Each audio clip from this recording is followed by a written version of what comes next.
আসসালামু আলাইকুম। এটিএন বাংলা সংবাদে সবাইকে স্বাগত জানাচ্ছি। আমি ভাবনা আহমেদ। শুরুতেই বিআরবি কেবল সংবাদ শিরোনাম। পোশাক শিল্প সুরক্ষায় বাজেটে প্রতিফলন নেই বলছে বিজিএমইএ। বেসরকারি শিক্ষা প্রতিষ্ঠানের 15% কর প্রত্যাহার দাবি এফবিসিসিআই এর। ভঙ্গুর স্বাস্থ্য খাত সংস্কারে টেকসই পরিকল্পনা নেই অভিমত বিশ্লেষকদের। করোনা প্রতিরোধে বড় বাজেট দেওয়া হয়েছে জানালেন স্বাস্থ্যমন্ত্রী।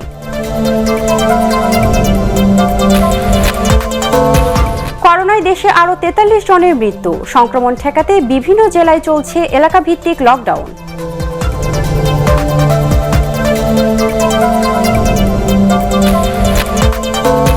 এবং জলবায়ু পরিবর্তনের অভিঘাত থেকে রক্ষা পেতে আরও বেশি গাছ লাগানোর আহ্বান প্রধানমন্ত্রীর।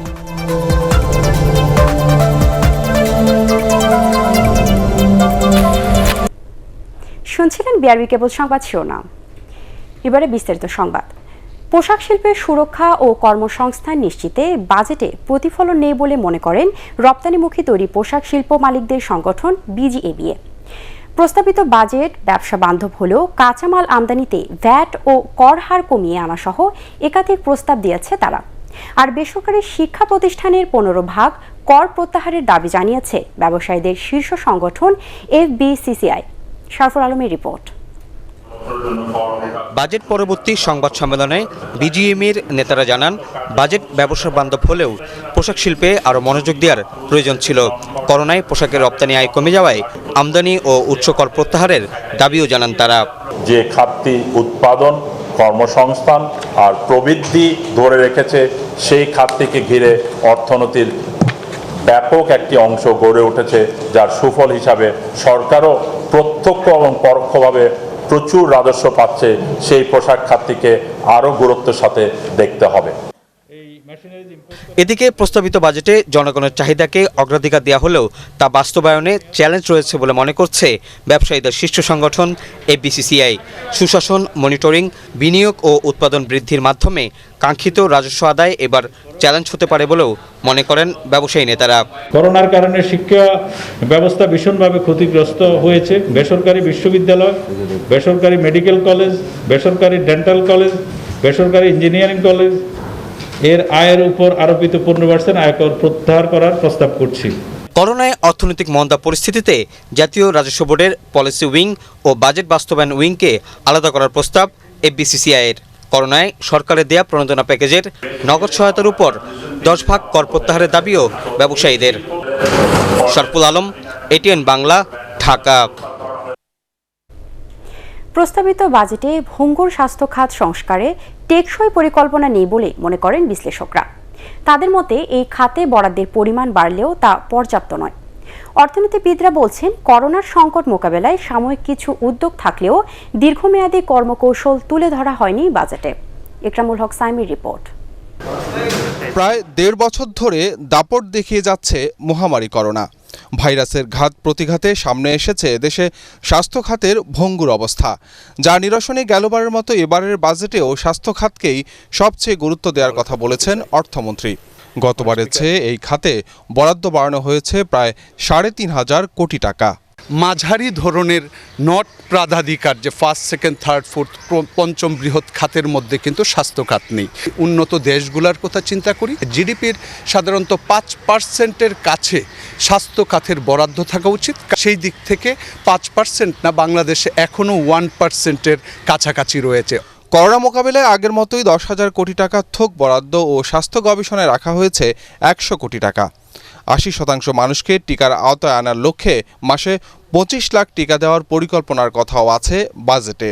কোভিডকে কেন্দ্র করে যে স্বাস্থ্য সেক্টরে যে দুর্বলতাগুলো ভেসে উঠছিল, এখন একটা মোক্ষম সময় ছিল যে স্বাস্থ্য সেক্টরে একটা বড় পরিবর্তন করা। আমরা 20 বছর মেয়াদে একটা পরিকল্পনা করতে পারতাম এবং সেই অনুযায়ী যদি আজকে বাজেটের ধারাটা শুরু হয়ে যেত, তাহলে কিন্তু আমরা বুঝতে পারতাম যে না, স্বাস্থ্য সেক্টর আমাদের কাঙ্ক্ষিত পর্যায়ের দিকে যাচ্ছে। স্বাস্থ্য খাতে গতবারের বরাদ্দের বড় অংশই বাস্তবায়ন হয়নি।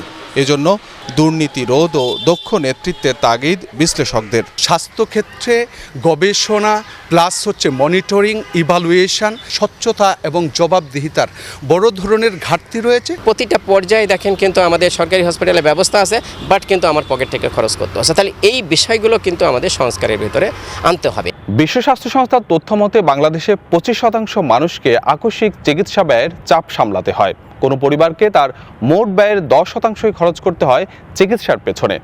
দক্ষিণ এশিয়ায় বাংলাদেশের মানুষকে চিকিৎসা সেবায় পকেটের টাকা খরচ করতে হয় সবচেয়ে বেশি।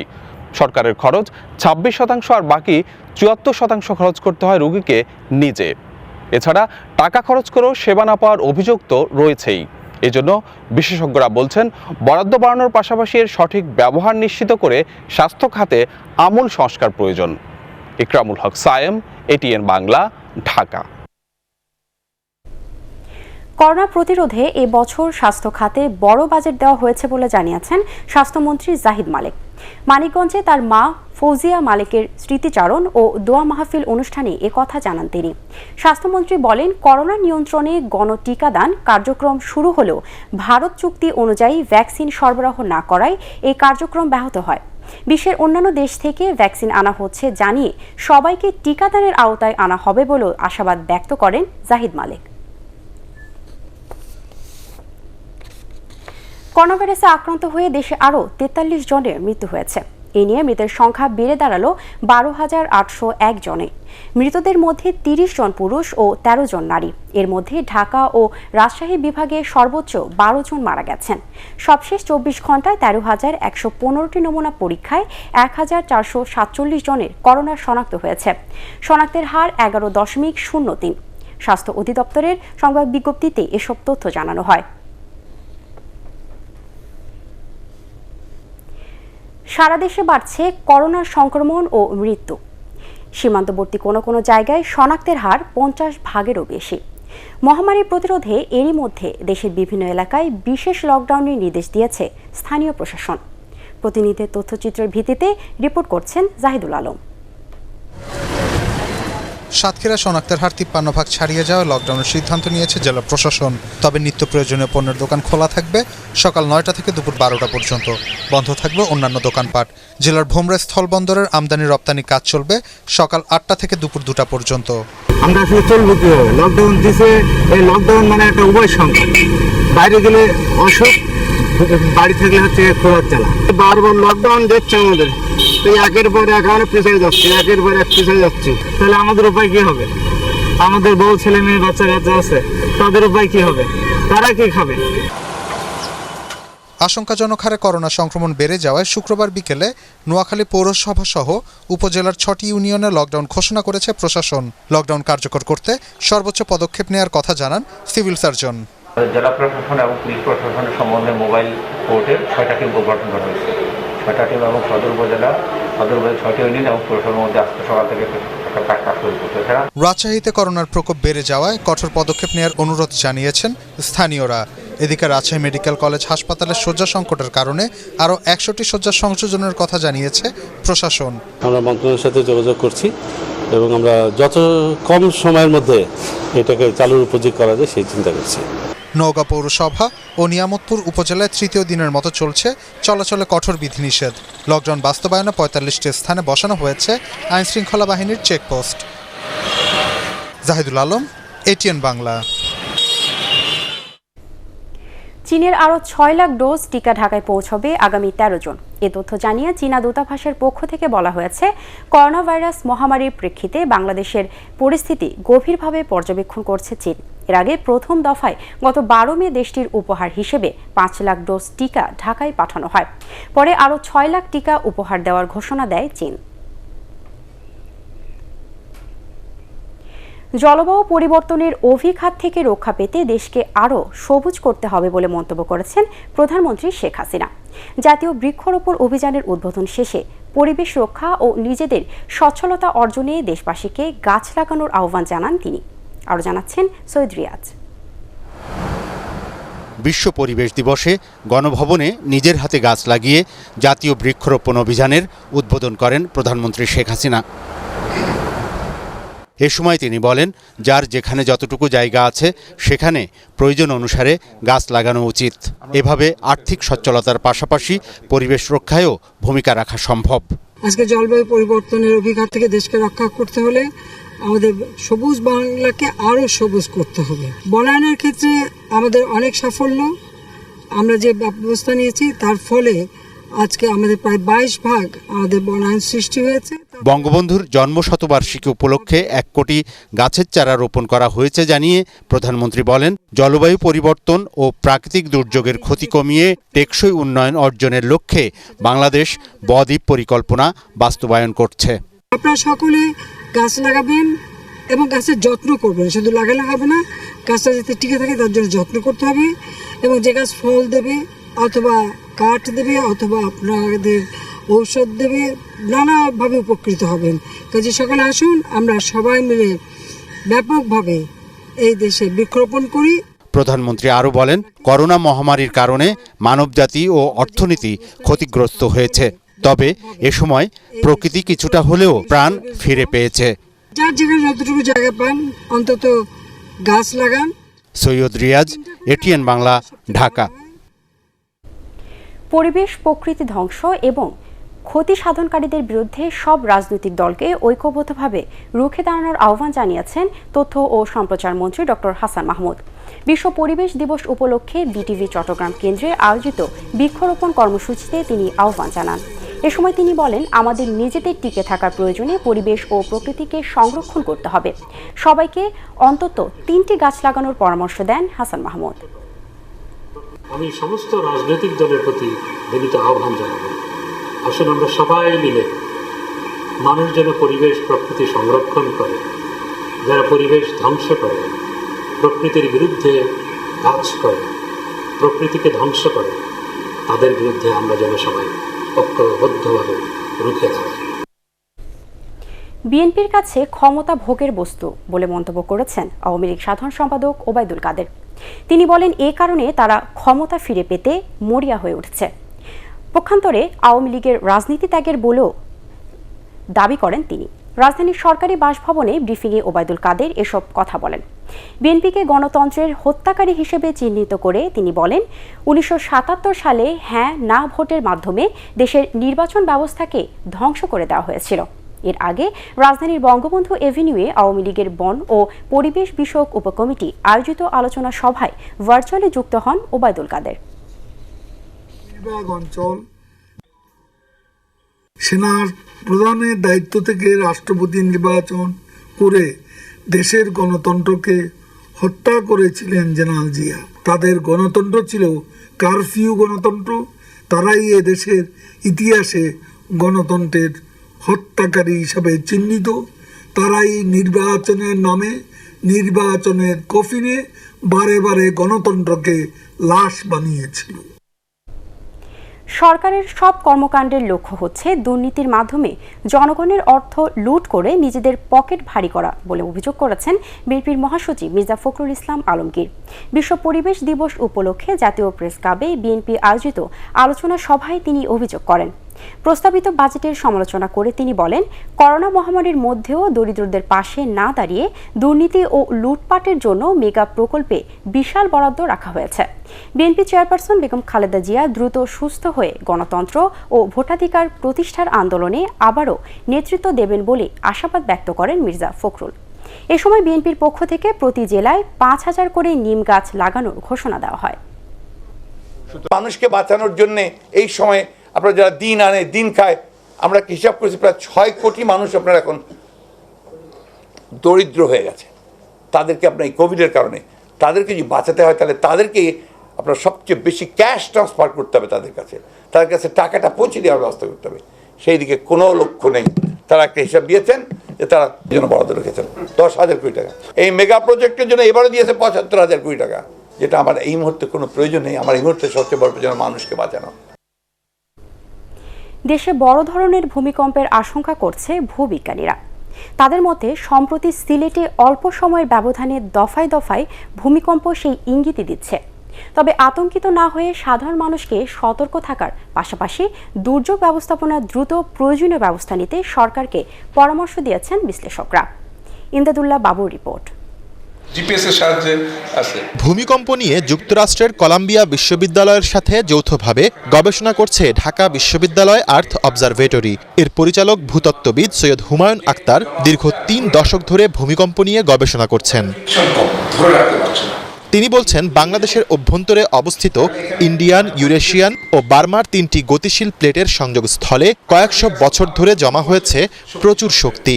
ডাউকি ফল্টের পূর্ব প্রান্তে এটা গত 500 বছরে বড় ভূমিকম্প হয় নাই। এরই হচ্ছে পাশে যেটার নিচে ইন্ডিয়া প্লেটটা তলিয়ে যাচ্ছে, এখানে আরও ভয়ঙ্কর অবস্থা। এখানে 1000 বছরে কোনো বড় ভূমিকম্প সিলেট থেকে কক্সবাজার পর্যন্ত বড় ধরনের ভূমিকম্প হয়নি, অর্থাৎ সেই শক্তিটা এখনো জমা হয়ে রয়েছে। সম্প্রতি সিলেটে কয়েক দফা ভূকম্পন সেই বড় মাত্রার ভূমিকম্পের পূর্বাভাস।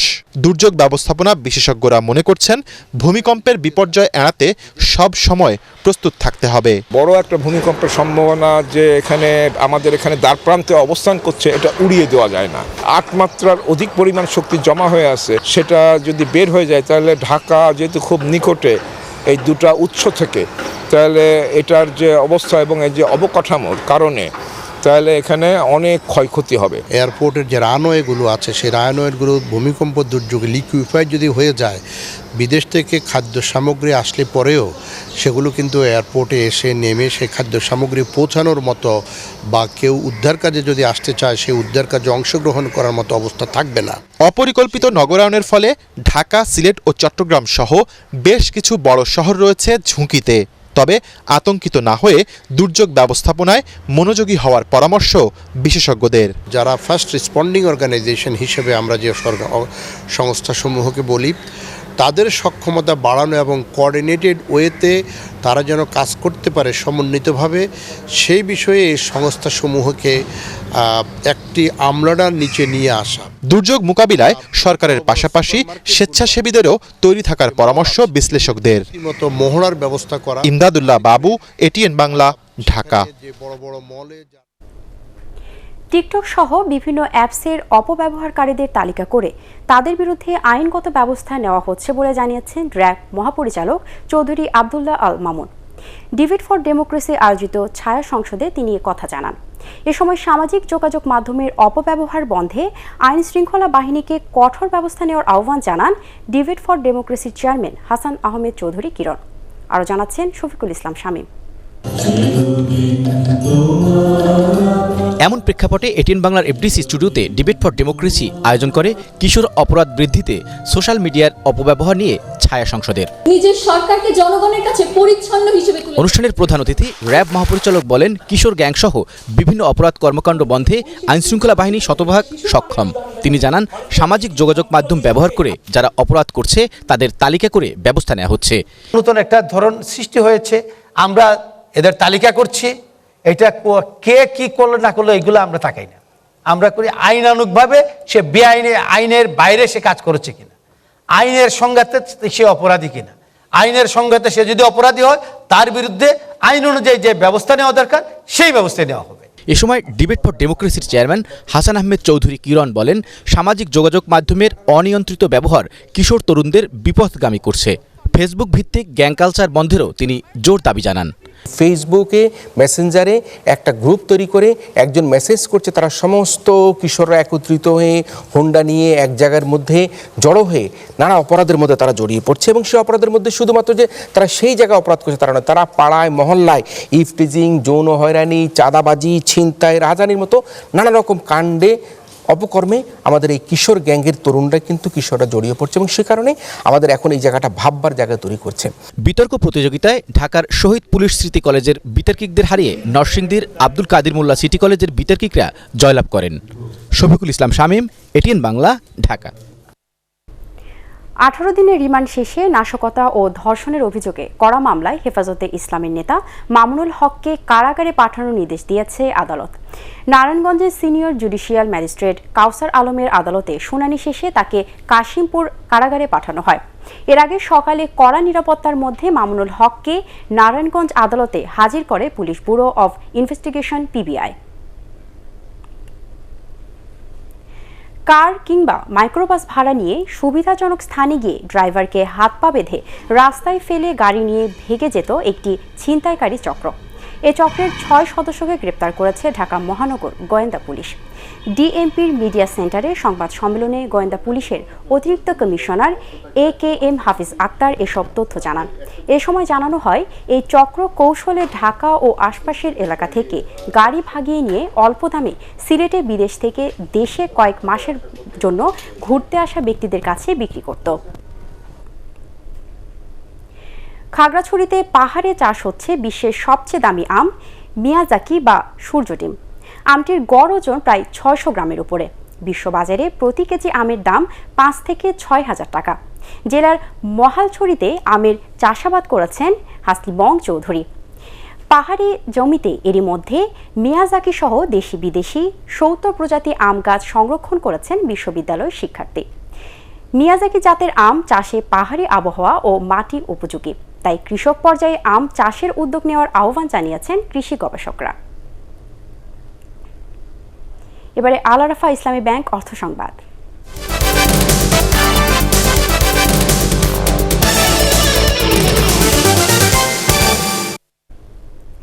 সবাইকে কর না দেওয়ার প্রবণতা থেকে বেরিয়ে আসার আহ্বান জানিয়েছেন এনবিআর চেয়ারম্যান আবু হেনা মোহাম্মদ রহমাতুল মুনি। জাতীয় রাজস্ব বোর্ডে ক্রেতাদের দেওয়া ভ্যাটের ইস্যুকৃত চালানের ভিত্তিতে লটারির ড্র অনুষ্ঠানে তিনি আহ্বান জানান। এ সময় তিনি বলেন, কর প্রদান আরও সহজ করা হবে। ক্রেতাদের ভ্যাট প্রদানে উৎসাহিত করতে এই লটারির আয়োজন করা হয়েছে বলেও জানান এনবিআর চেয়ারম্যান। এবারে আন্তর্জাতিক সংবাদ।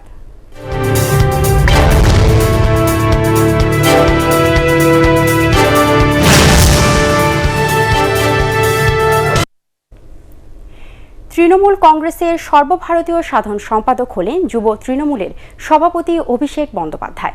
দলীয় কার্যালয়ে ডাকা সাংগঠনিক বৈঠকে ভাইয়ের ছেলেকে নতুন এই দায়িত্ব দেন তৃণমূল সভানেত্রী মমতা বন্দ্যোপাধ্যায়। অভিষেকের পদোন্নতিতে যুব তৃণমূলের সভানেত্রী হয়েছেন অভিনেত্রী সায়নী ঘোষ। এবারের বিধানসভা নির্বাচনে প্রচারণায় পশ্চিমবঙ্গের মুখ্যমন্ত্রী মমতা ব্যানার্জির পাশাপাশি অভিষেকের জনপ্রিয়তা ছিল চোখে পড়ার মতো। পর্যবেক্ষকরা মনে করছেন 2024 সালের নির্বাচন মাথায় রেখেই দলের গুরুত্বপূর্ণ পদ পেলেন অভিষেক। বিশ্ব পরিবেশ দিবস উপলক্ষে ঢাকা রেসিডেন্সিয়াল মডেল কলেজে বিভিন্ন প্রজাতির প্রায় 300 গাছ রোপণ করেছেন প্রতিষ্ঠানের শিক্ষক, শিক্ষার্থী ও অভিভাবকরা। অনুষ্ঠানে বৃক্ষরোপণ সপ্তাহের উদ্বোধন করেন মাধ্যমিক ও উচ্চ শিক্ষা বিভাগের সচিব এবং কলেজের board of গভর্নর্সের chairman Mahbub Hossain. এ সময় গাছ মানুষের বড় বন্ধু উল্লেখ করে বেশি করে গাছ লাগানোর তাগিদ দেন কলেজের অধ্যক্ষ ব্রিগেডিয়ার জেনারেল কাজী শামীম ফরহাদ। এবারে পার্টেক্স খেলার খবর।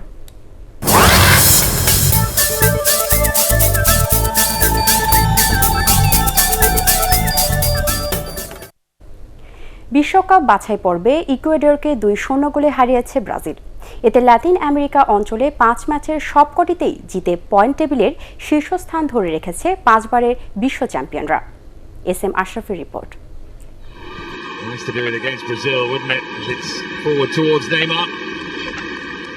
পোর্তো আলেগ্রের এস্তাদিও বেইরা রিওতে স্বাগতিক ব্রাজিলকে প্রথমার্ধে একের পর এক হতাশ করতে থাকে ইকুয়েডর। সফরকারী কোচ গুস্তাভো আলভারো তার শিষ্যদের রক্ষণ সামলে পাল্টা আক্রমণে যাওয়ার নির্দেশ দেন। তাতে 66% বল দখলে রেখেও প্রথম 45 মিনিটে ইকুয়েডর রক্ষণে চির ধরাতে পারেননি সেলেসাও স্ট্রাইকাররা। যদিও 42 মিনিটে গ্যাবি একবার বল পাঠিয়েছিলেন, তবে তা বাতিল হয় অফসাইডে। অবশেষে দ্বিতীয়ার্ধে নেইমারের পাস আর রিচার্লিসনের শটে স্বস্তি ফেরে 5 বারের বিশ্ব চ্যাম্পিয়নদের শিবিরে। পুরো ম্যাচে গোলরক্ষক অ্যালিসনকে একবারও পরীক্ষা নিতে পারেননি ইকুয়েডরের ফুটবলাররা। অন্যদিকে 16 শট নিয়ে ফ্রেড গেব্রিয়েল জেসুসরা লক্ষ্যভেদ করতে পারেননি। এরপর ইনজুরি সময়ে পেনাল্টিতে ব্যবধান বাড়ানোর সুযোগ পায় তিতের দল। প্রথম চেষ্টায় নেইমার ব্যর্থ হলেও দ্বিতীয়বার সফল হন ব্রাজিলের প্রাণভোমরা। তাতে 5 ম্যাচে 15 পয়েন্ট নিয়ে শীর্ষ স্থান মজবুত করল ব্রাজিল। 11 পয়েন্ট নিয়ে 2 আর্জেন্টিনা আর 3 Ecuador. SM Ashraf, ATN Bangla. শেষ করার আগে বিআরবি কেবল সংবাদ শিরোনাম আরও একবার। পোশাক শিল্প সুরক্ষায় বাজেটে প্রতিফলন নেই বলছে বিজিএমইএ। বেসরকারি শিক্ষা প্রতিষ্ঠানের 15% কর প্রত্যাহার দাবি এফবিসিসিআইয়ের। বঙ্গ স্বাস্থ্য খাত সংস্কারে টেকসই পরিকল্পনা নেই অভিমত বিশ্লেষকদের। করোনা প্রতিরোধে বড় বাজেট দেওয়া হয়েছে জানালেন স্বাস্থ্যমন্ত্রী।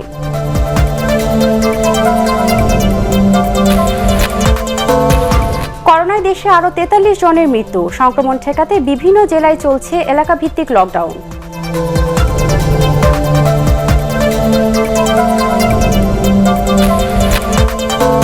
এবং জলবায়ু পরিবর্তনের অভিঘাত থেকে রক্ষা পেতে আরও বেশি গাছ লাগানোর আহ্বান প্রধানমন্ত্রীর।